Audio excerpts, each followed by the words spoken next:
Peeps, let me just say this. Wow. I got so much going on in my mind right now as I just got back home after watching that game that I don't even know where to start. We are in the NBA Finals. The Dallas Mavericks are in the NBA Finals. Haven't done that since the year Dirk and all those guys went down to Miami and won that championship. I was at Miami. I was in Miami. Remember, I'm from Miami, so I was right there with him. I was at Live because I was staying at Found Blue when Mark Cuban and Dirk and all of those guys came to Live, the club that's at Found Blue. Mark Cuban spent about 300 G's that night with a table and drinking. Everybody had a ball. I was right there with them. I saw it all. Tonight, I wanted to be in Minnesota. I mean, I didn't want to be here. I was supposed to be in Minnesota because now the other night, when we lost that game after game 4, I went out with my brethren. I saw my brethren, my fellow you guy, A-Rod, Alex Rodriguez, who's a very good friend of mine, and I love this joker dearly. You know what I mean? Dearly. A-Rod and I, A-Rod called me when he retired from the MLB. And he said he was going into, he wanted to go into broadcasting. He said, hey man, I'm just calling you for some advice. What can you give me? You know, we brothers. Anybody, listen, let me tell y'all something. Y'all don't know this. When you go to University of Miami, we're brothers, we're family. The you forever. That's how that's how we end each other's texts. Rather, I'm texting Ray Lewis, Ed Reed, Alex Rodriguez, The Rock, all of us. We always in the text with the you forever. We are those kind of brothers. And tonight, I was supposed to be with my brother A-Rod because he's part owner of the Timberwolves. We hung out the other night when they won here in Dallas. And he got that win. I was supposed to repay them by being in Minnesota tonight when Dallas got that win. But the old weather did me wrong. The weather got so bad we couldn't take off. I had a 4 o'clock flight. They delayed it to 7:30. I was going to land at almost 10 o'clock. I'd have missed the game. That hurt me to my core. I was like, are you joking? And I love Minnesota. I love Minnesota. I used to spend summers in Minnesota. My sons and I would always go every summer when I retired to Minnesota because Larry Fitzgerald, I'm just giving y'all some background. Larry Fitzgerald had a football wide receiver camp every year in Minnesota. So I would go to Minnesota. He would bring me in to coach the wide receivers, all the top receivers from around the NFL. We would all meet in Minnesota and work out together, get to know each other. I would take my sons, because my son played tight end wide receiver. So I would always tell my son, listen, why you look at Larry Fitzgerald? Every time we go there in the summer, Larry Fitzgerald, all the receivers, all the guys would give him advice. And he looks at them like, he was young. Every time they talk to him. I said, why you look at them like that? Do you understand? They are paying me to come and teach them. You never look and listen to me like that. But I had to learn. Larry Fitzgerald and all of these guys that's my son's hero. I'm just dad. You get what I'm saying? I wanted to be my son's hero when I'm dad. But they can be his hero. And I had to step my black butt back and let that be. You know what I mean? And let it be. And every year I went because that's what I wanted. I wanted those guys to pour into my sons. The things I would say to my sons 25 or 30 times, they never heard.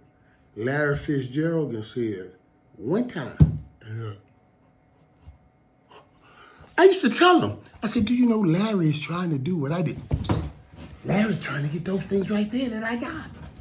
Larry bringing me in to help him get those things. Why not listen to me? Why won't you listen to me? But they never did. They listened to him. And I had to receive that because I'm dad.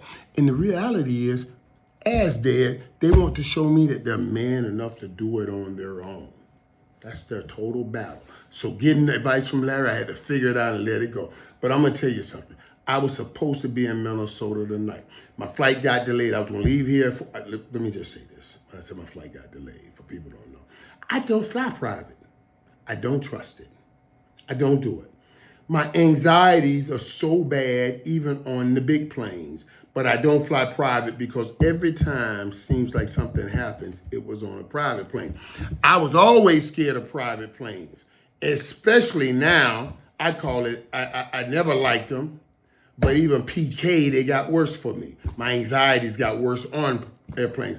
What do you call, what's PK, Michael? What's PK? PK usually means preacher's kid, but this moment, when I'm talking about my fear of flying and my fear of flying in private planes, PK means post-Kobe Bryant. I didn't like flying privately, though I did it sometimes before the Kobe Bryant situation. After the Kobe Bryant situation, I think I've only flown privately twice in extreme situations. I mean extreme. And I make sure the doctors try to give me something and knock me out so I don't deal with it because my anxiety gets so bad. But that's not what we're talking about. I'm talking about I was supposed to be on that plane today. I had a 4 o'clock flight that landed at 6. I was supposed to go put my bags down and then go meet Alex Rodriguez and get the owner's crew, get all of the great things with Alex Rodriguez at that game. I would have been there when the Mavericks clinching got that trophy. But I missed that moment. Because the weather was so bad in Dallas and that flight got delayed. But I'm going to tell you what I didn't miss. Because once the flight got delayed, you know what I did?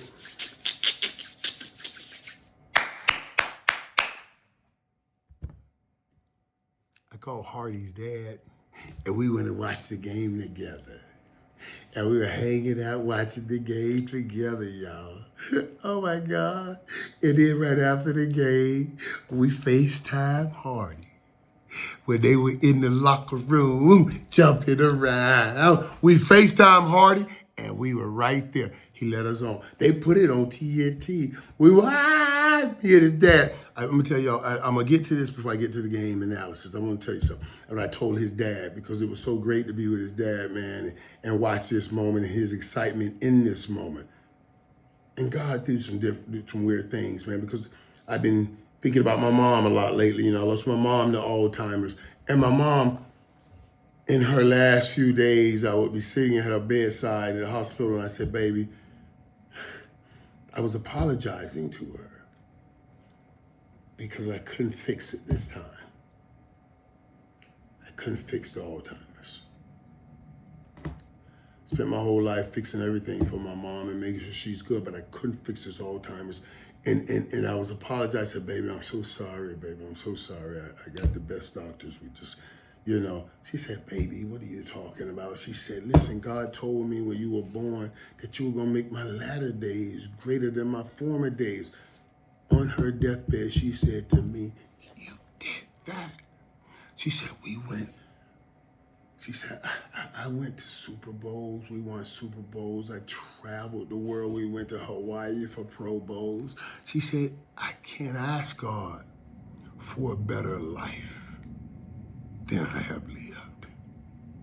She said, baby, he promised me you would make my greater days, my latter days greater than my former days, and you did that. And I was with Hardy Dad because I said to him exactly what my mom said. I said, you're about to have that chance where your son is making your latter days greater than your former days, and I don't want you to miss the importance of that. He said, man, I know it. It's so incredible. You're right. And then we FaceTime Hardy in the locker room, and we were, oh my God. And then they showed it on TV. It was great. I wish it was there, but that didn't work out. But it worked out just as great. Now let's talk about that game and why I'm telling you right now. There was a guy over there where we were watching the game talking about the Celtics. And when you saw 36 and 36, yeah, from 7-7 and 11, 36 points apiece from 7-7 and 11, 36 points apiece from my 88 brethrens.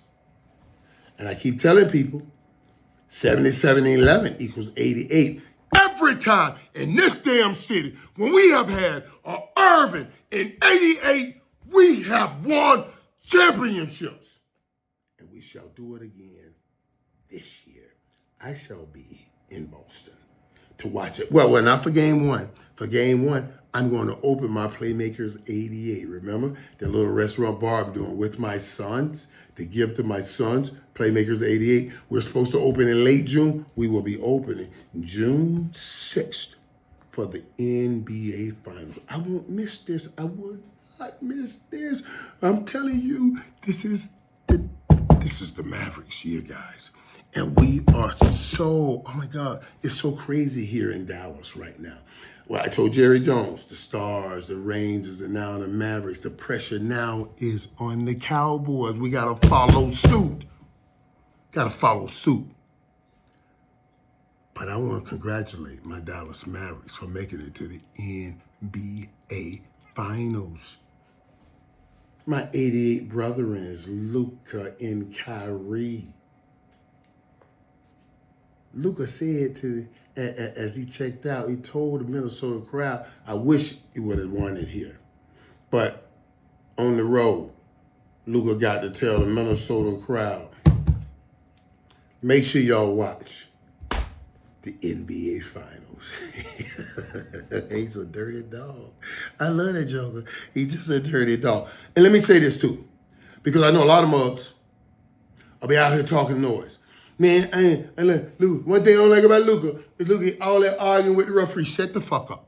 I don't want to hear you. I don't want to hear none of that.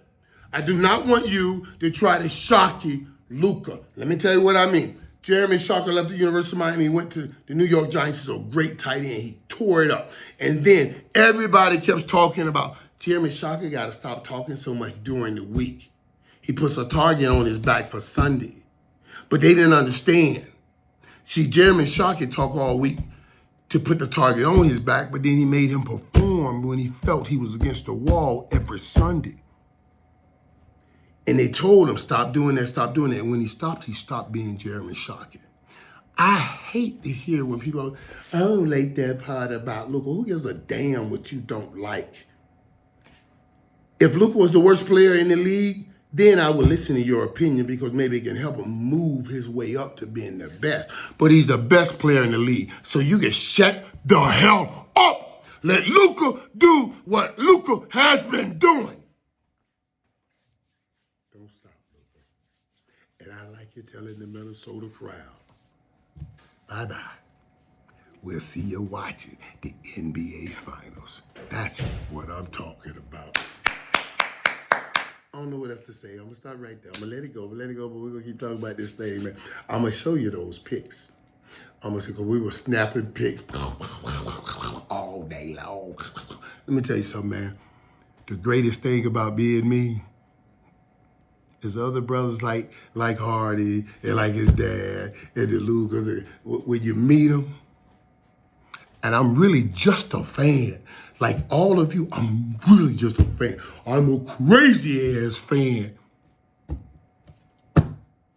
But they see me as something else, and they let me come in, and I get to enjoy it with them, and then share it best I can with you. So stay right here, keep watching, because I'm going to share this whole journey with you as the Mavericks win that championship. Just like the football gods told me they would. And I'm telling you, they will. Because the Celtics 2 closers, 2 stars. I'm still taking the Mavericks, 2 stars, over anybody in the National Basketball Association. We'll see you June 6th at Playmakers 88. And we will see you all series as the Mavericks get that championship.